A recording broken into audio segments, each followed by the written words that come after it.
Welcome. Thank you all for being here. Yes, we're so excited, but before we get started, we have to say some thank yous. There are so many people, like Jordan had said, that contributed to making this book and this show and the touring exhibition, and we just wanted to say some of those thank yous now. So we want to give a special thanks to the estate of Elizabeth TWU and to Therese Griffiths, that's my mother, who has been the biggest champion of this project from the very beginning. We're also grateful to Dr. Guion for sharing a Yellow Rose project with Dr. Celine, whose combined encouragement led us to submit a book proposal to TWU Book Series. Thank you as well to Dr. Kimberly Miranda and Dr. Anna Louise Keating, who's the head of that series. A warm thanks to Nancy and Ted Popp for their commitment to the arts and for supporting the creation of this historic book. To the Texas Women's University, obviously, for having us here. We're so grateful for hosting this exhibition and the book launch at this particular university. And to many volunteers and staff who made it possible, Jordan Funk, Lydia Roque, Nadia Menchaca, Sierra Greenslade, and there's a ton of grad students who are wearing the Yellow Rose t-shirts tonight, and they're all making this possible as well, and as well as Molly back there making pictures, and Rebecca. Thank you so much. And finally, our deepest thanks to the incredible team at Texas A&M Press, Tom Grant Lemons, Abigail Chartier, Amanda Wirtz, and Laura Forward Long for their support in really bringing this book to life. None of this also would be possible without the support of our families, partners, and friends who are there for us every step of the way. The biggest gift one can receive is the gift of time and care. So thank you for listening and your unwavering encouragement through this entire process. Okay. A photograph is an expression in material form. It is a conduit. It is a vehicle of time, in time and for all time. The photograph, the most ubiquitous of art forms, is familiar. People in the United States make pictures, read them, share them, and now like them. They are in our pockets and purses, forever sitting on our computer screens, adorning our walls and frames in markets and on billboards, newspapers, and in books. They are everywhere. More than 5.3 billion photos are taken daily, and 14 billion are shared through social media daily. We use images to reach out, meet people where they are, to communicate and share topics both tough and banal. It is the one given medium that feels natural, accessible, and universal, and of the moment. Thanks. But photography is also the medium that connects us most immediately to key points in history. The iconic 1864 carte de visite portrait of Sojourner Truth, I sell the shadow to support the substance. Inez Milholland's Atop a Horse on her 1913 cross-country campaign by Harrison Ewings. Dorothea Lange's 1936 Migrant Mother, cradling her children. Mark Reboud's Young Woman protesting the Vietnam War with a flower. And more recently, The Wall of Moms in Portland, Oregon, immortalized by Alicia Javasek. Photographs imprint history, channeling light through a box of air. It is the photograph that we use to reflect, respond, and react to culture in time, perhaps for all time. Such images stay with us. We wholeheartedly believe the images you see on these walls and in this book we will talk about today will do that too. Oops. Thank you. So where do we begin when trying to describe this journey we've been on with this project, from inception to this book, to the show all around you, and in the gallery down the hall? I first met Meg in person in New York in the spring of 2019. We found ourselves in the red-bricked atrium of a small restaurant called B, tucked into the corner table beneath the shimmer of twinkle lights. Across the room, a black and white film from the 1940s moved quietly across the screen, casting shadows that seemed to belong to another time. In the soft pause of our conversation, Meg asked if I might want to embark on a large-scale collaboration with women. I said yes, without hesitation. Sorry, I'm struggling with this little clicker. Here we go. So the idea was simple but urgent, to invite photographers to respond to the centennial of the 19th Amendment, not as a commemoration of a single moment in history, but as reflection on its unfinished legacy. We wanted to create a collective portrait of where we stand now, 100 years later, through the lenses of artists whose experiences, identities, and voices are as varied as the country itself. What emerged was not only a body of images, but a gathering of stories, perspectives, and truths. Each contribution became a thread, and together they formed a tapestry that speaks to both progress and struggle, presence and erasure, hope and demand. We knew we wanted to do a large-scale, collaborative photographic project, but what would it be about? Something compelling, something women would want to make work about. The experience of being women in this moment in time, but something more. We knew the centennial was coming up, so we landed on the 19th Amendment, which states, "The right of citizens of the United States to vote shall not be denied or abridged by the United States or by any state on account of sex." The next step was the ask, which we labored over quite a bit. Not only who, but how we would ask. In August 2019, we sent out over 200 emails to women all across the country asking them to participate in this large-scale collaboration. They were invited to make work in response, reflection, or reaction to the 19th Amendment ratification. The goal of the project was to provide a focal point and a platform for image makers to share contemporary viewpoints as we approach the centennial. Our mission was to gain a deeper understanding of the United States' history and culture from this point in time, to build a bridge to the past, to the present, and on to the future. So there really was so much we didn't know when we set out to do this project. We have learned a great deal. We originally thought the project would be about celebration, right? The women's right to vote. But we realized, that the ongoing fight for women's rights was just that, ongoing, fragile, and very hard fought. There are some startling truths out there. For example, the Women's History Suffrage book, which has about 5,700 pages, was written, late 1800s to 1922. Women actually paid to have their pictures placed in that book. They were suffragists. They paid to have their pictures placed in that book. And those pictures are the ones that we now have in archives, and they're the ones that are remembered. So that just is one example of, some of the things we learned along the way. The struggle has not ended, though. Despite the passage of the Suffrage Act in August of 1920, it took many years for all women in the United States, regardless of race, to be given the same privilege of voting.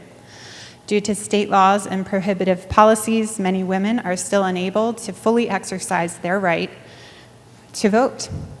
To help explore these truths, we asked women to look back upon our history from these various perspectives, inviting both a critical eye as well as one that sees how far we have come. We wanted to share varied visions of women of all ages, women at all stages of their careers, from emerging like Larissa Ramey to mid-career like Tracy L. Chandler to established like Betty Press. We wanted all of these voices. We knew that in order to have a rich and thoughtful process to this anniversary, we had to invite a diverse group of women whose perspectives would not be the same. These are just some of the faces behind the images that you see around you and are reflected in the book and through their work. While the invitations were going out and the responses coming in, we were getting to work on how to market and brand this project, put it out in the world. So when it did finally launch, it would be this lovely package. So we're incredibly fortunate, we have to say, to Mary Catherine Painter for all of her graphic design extraordinary experience. She really is, in some ways, partly the soul of the project. So the emblem that you see here on our badges, the artists and the writers, and on those T-shirts, that's what she created. She also created all of the graphic design, the website, including social media tiles. It's so much stuff. So that while women were making work over the course of the year, which also included the lockdown and pandemic, we were getting ready to launch something virtual that was beautiful, that people would be attracted to. But yeah, so much went into that. So lots of, as you can see on the screen here, there's like a mood board, and it was all about the history of the suffrage movement. So all of the colors and everything really draw from that time period. And then just creating this amazing symbol of the two roses, which is about the yellow rose. Women who wanted suffrage, people who wanted to support suffrage wore yellow roses, and those that did not want to support that wore red roses. From the beginning, we were committed. Oops. There's the sweet spot. From the beginning, we were committed to making this project accessible to all via our website. The full body of work is available online and will remain as long as we are able to sustain it. We see this as both an educational resource and a democratic platform, one that ensures anyone, regardless of whether they can travel to a gallery or purchase the book, can still experience the work. In many ways, we were fortunate that this was always our first goal, because as the pandemic unfolded, so much of the world shifted to virtual access. The University of New Mexico was the first to host their version of the show, making selections and welcoming us for a talk online at the height of COVID. Other institutions like the University of Indiana and Old Dominion University displayed the work on screens throughout campus, making it accessible to all their students and the public passing through. The Colorado Photographic Arts Center in Denver produced the first set of prints that has since traveled, so about half of the images in the room. After Colorado, the work headed to Boston University, where they framed the exhibit, and that version has continued traveling over time. For this show around you in this room and down the hall, we completed the prints to bring you the full scope, so one image from each artist that was involved, totaling 105 prints. We have been proud to host the work in Florida, Missouri, Virginia, Washington State, Iowa, Louisiana, Arkansas, and beyond. After this show, the works will travel to the Griffin Museum of Photography in Boston, and with a plethora of programming to accompany the show. With each iteration, we invite programming and artists local to the area to be involved and help reach their communities. So again, it was actually through a grant through this school that I applied for to try and get the website going, that someone, Dr. Guion, said, I think you should really apply to the TWU book series. And so we've had immense support, and we're so grateful. Texas Women's is the reason that we have a book today. And I never dreamed that we would, I mean, when we started, we never thought we would have a book. We just thought it was going to be a virtual entity. So obviously, making a book is so incredibly different. The experience of that, it's much more intimate. There's writing, there's design, there's, oh my gosh, so much. And for all these artists, right? There's so many voices we had to represent. So it's very exciting. It's definitely a labor of love. So we definitely carefully considered all of the pictures that went in the book. And also, as you know, in photography, if you put something on a wall, it's all about sequence. The same goes for a book. And so it really does tell a different kind of story. And what you see here is not what's in the book. That whole iteration is very different. So it's really exciting to have been able to do that and bring that to y'all. Oops, juggling with this. I skipped one. The images speak to the movement leading up to ratification, the legacy we have inherited because of it, and the work we will continue to do as a result of it. Some images draw upon personal histories and share with us a glimpse into the present lived experience. This can be seen through intimate portraits of self or others, domestic spaces, protest scenes, and documentation of the here and now. Other visuals use archival images, news clippings, or writing to speak about erasure, time, and memory.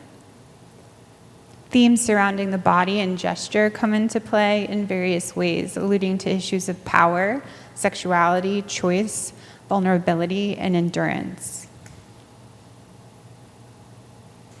We also see generations of women represented and connected, whether that be within the images or by those who authored them. The resulting body of work imbues the power, responsibility, and unique complication of being a woman in the United States from a kaleidoscope of viewpoints. This art object aims to show the undeniable strength and resiliency we possess as a whole when united for a higher purpose. This art object, oh, that's the same line, sorry. Gonna continue. We are deeply grateful to our contributing writers, whose words frame the photographs within broader cultural and political contexts. While the images speak powerfully on their own, the accompanying essays enrich the project by situating it within the lived experiences of women and the shifting landscapes of history, politics, and culture. Lisa Volpe, for her piece written in 2020, that is the introduction to the book, a piece of it reads, "Each photographer whose work appears in this project have utilized their talents to create photographs that examine the history of the 19th Amendment, along with their own personal history and current place. The wide variety of viewpoints speaks to the long and varied path for change. Combined, these artworks survey the long movement, celebrate the victories, and point toward future imperative struggles. Symbolically, each stands as a yellow rose." And Lisa is the curator of photography at the Museum of Fine Arts in Houston. We have TWU's very own Dr. Cristina Bejarano, professor of political science in the Department of Social Sciences and Historical Studies at this university. There. Dr. Rachel Gunter, public historian and college history professor, who's actually here with us today. Hi, Rachel. Sorry, I'm struggling with this so much. What am I pointing at? There we go. And we are honored also by the way that Shannon Perrick sums up her experience of the book. Shannon is the curator of photographic history collection at the National Museum of American History, the Smithsonian, and also wrote a beautiful piece to accompany the book. In it, she states, "The works could have been organized by a series of themes. Instead, they are laid out in a visual rhythm, taking the reader on an aesthetic journey that prevents emotional and intellectual exhaustion. This smart design affords time and space for each photograph to be seen and noted on its own, with only a few images on the page before and after to provide for comparison or context. One does not succumb to the weight of the theme, reflecting on the 19th Amendment, and makes it to the end of the viewing journey with a heart that is lifted by the equal respect given to each contribution, a brain that is tickled with ideas, and a soul that is nudged to action and self-examination. This book would not be what it is without the wordsmithing of these highly accomplished and brilliant women." Thank you. Beautiful too, yeah, beautiful as well. I think that's what you're about to say. I was going to say that.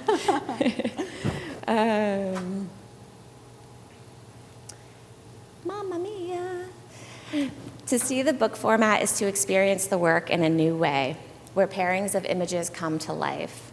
Here we have a double portrait of AOC and Shirley Chisholm, a dialogue between the present and the past, both women claiming space traditionally held and challenged by men. On the facing page, Tracy L. Chandler's portrait of Elise and Lene shows two women standing together in support, dressed in contemporary attire, carrying forward the promise and hard work of those who came before them. When we think about activism, it always comes back to the human experience, standing beside one another, making space, and carrying the work forward. We are blessed to have two incredible artists with us today, Susan K. Grant and Letitia Huckabee. Susan's work reimagines historical figures, in this case, Catherine A. Morton, a Wyoming woman who petitioned the state government to ratify the 19th Amendment. Letitia's work is deeply community-oriented, collaborating with artists of color to create protest signs and photographs that she then prints onto cotton sacks. The material nature of both projects underscores a powerful idea that history is something we actively shape, and ensuring that every voice is heard is at the heart of this work. These two women will be on our panel later this afternoon and share more in depth about their work for the project. Megan Jacobs' Equality Then and Now marks the suffrage centennial while pointing to unfinished struggles, layering historical and contemporary feminists. Rachel Lowenchild draws from the history of botanical illustration, one of the few scientific spaces historically open to women, creating scanner-based vignettes that highlight the yellow rose, a symbol of solidarity in the suffrage movement. Together, their work uses floral and historical imagery to show how symbols can carry forward the complexities of feminism, reminding us that the fight for equality is both historical and ongoing.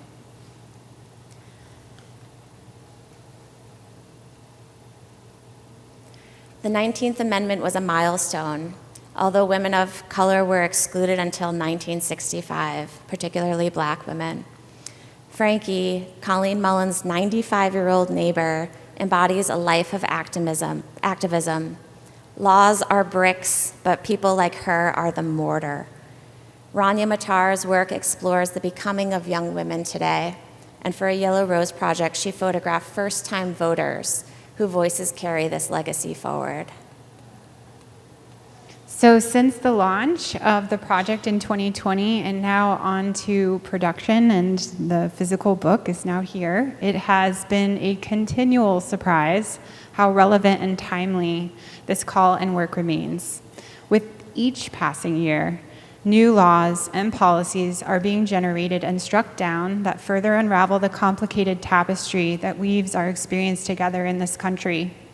In a short time, we have been stripped of the right to choose and family plan with the overturn of Roe v. Wade, a parent's right to care and protect their children, threatened and criminalized through LGBTQIA discriminatory laws, and educators' ability to teach the truth about our imperfect history using words of literature censored. Most recently, raids against immigrant populations, and the erosion of our judiciary system, now weaponized by the government against its own people. How could we have known? A few years later, the pendulum of progress and hope would swing so far in the opposite direction. In many ways, this project has become a means to educate, inspire, and empower people of all ages, to remind us that rights once hard fought are not to be taken for granted. It is through this process of showing up and standing up in the long tradition of women before us that we must participate, have the tough conversations, and make the choice to voice our truths, whether through the photograph or through the ballot box. Brené Brown said, "Language shows us that naming an experience doesn't give the experience more power. It gives us the power of understanding and meaning. If a picture is worth 1,000 words, what do our over 100 voices say here? It is our hope that it gives you, dear reader and/or viewer of work, the power of understanding, and with that, a roadmap to finding your own meanings and making your own history." And that's it. Thank you so much for being here.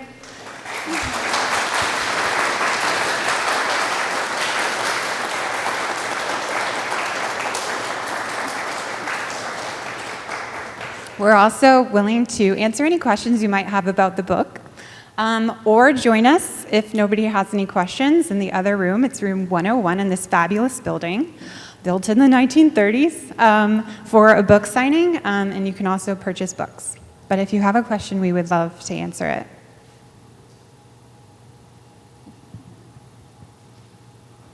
That was a lot of information, I understand. Oh, great. Yes, Janine.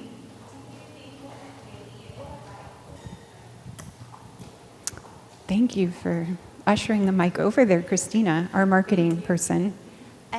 Do you think in light of the current political climate that you might have us circle back around to revisit with new images? Ooh.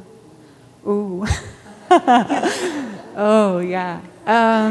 Well, here's what I will say.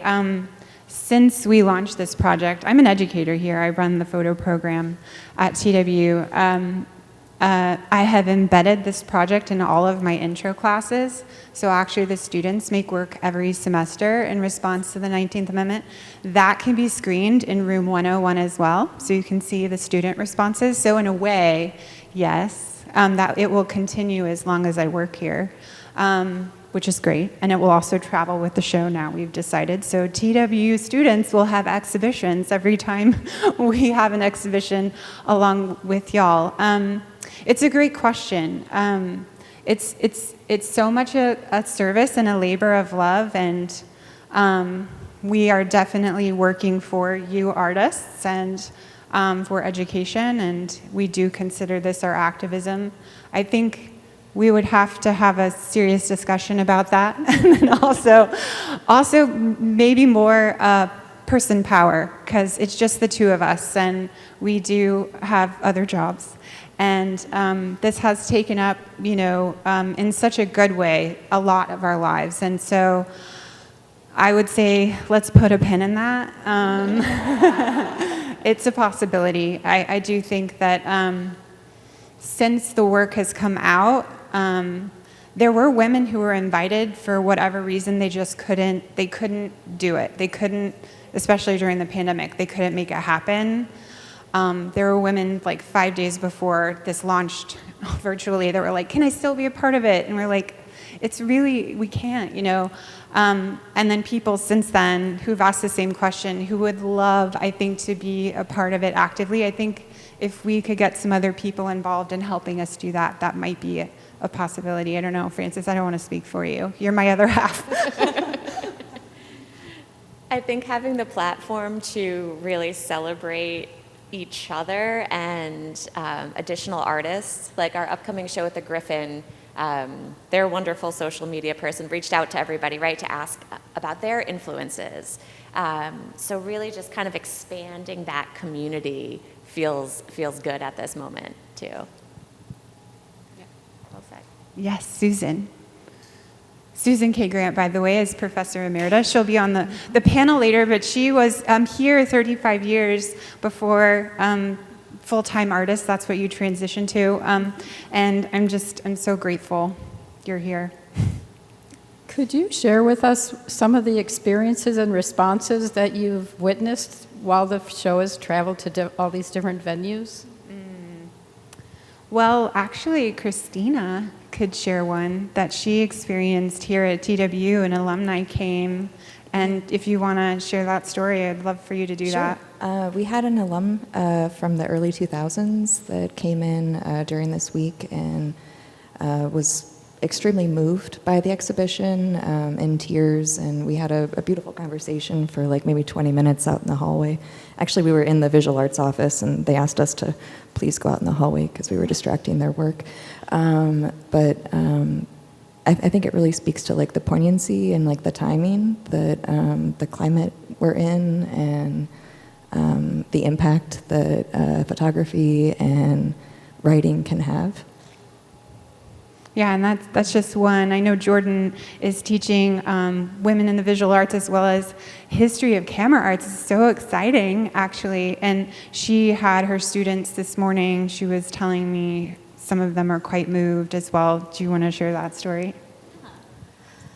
I brought my students in here today, and I had them write about an image that really stood out to them even after they had walked away from it.